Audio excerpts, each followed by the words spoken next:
Well, good evening from New York and welcome to Piers Morgan Uncensored. Probity at the BBC matters. It matters because every British person with a television has to pay for the BBC and because it's a national institution. Millions of people trust it. It represents Britain across the world.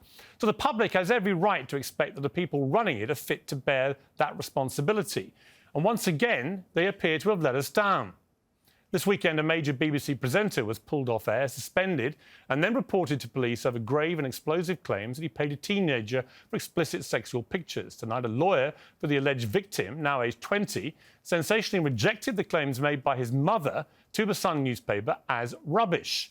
Well, a letter to the BBC says nothing inappropriate or unlawful has taken place between our client and the BBC personality. The statement came from a prestigious law firm, the same one which used to work with the late Queen. That, of course, prompts other questions. The Sun, which uncovered these claims, says, "We have reported a story about two very concerned parents who made a complaint to the BBC about the behaviour of a presenter and the welfare of their child. Their complaint was not acted upon by the BBC. We've seen evidence that supports their concerns. It's now for the BBC to properly investigate." Well, the alleged victim's mother told The Sun he started paying her child at the age of 17. Payments soared to £35,000, it's alleged, over 3 years, fueling a crack cocaine addiction in the young person involved. The mother didn't ask The Sun for any money. In her words, "All I want is for this man to stop paying my child for sexual pictures and stop him funding my child's drug habit." Now, there are clearly many, many unanswered questions about these claims. Undoubtedly, there will be more claims made, probably as this show is even airing. It's claim and counterclaim, with most of the public none the wiser about what the hell is going on. But the BBC's response is already becoming a scandal of its own. The family complained to the BBC on May the 19th, that's 7 weeks ago. They say nobody called them to discuss it in any more detail.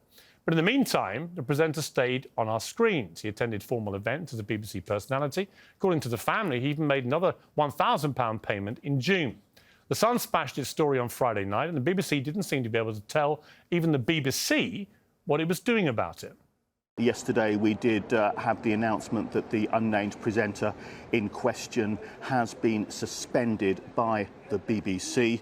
The BBC said in a statement, the BBC first became aware of a complaint in May.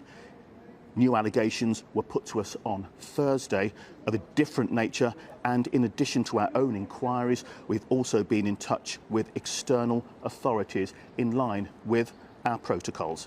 So the BBC tells the BBC it can't verify the claims about the BBC, but the BBC is investigating, says the BBC to the BBC, and on it ran. And of course, they all know exactly who the presenter is that they're all talking about.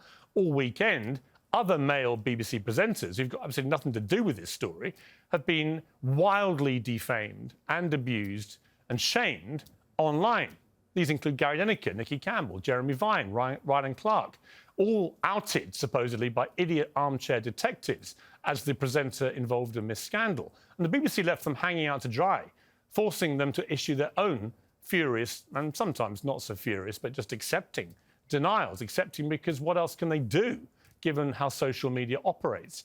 But these unfounded claims are disgusting and defamatory.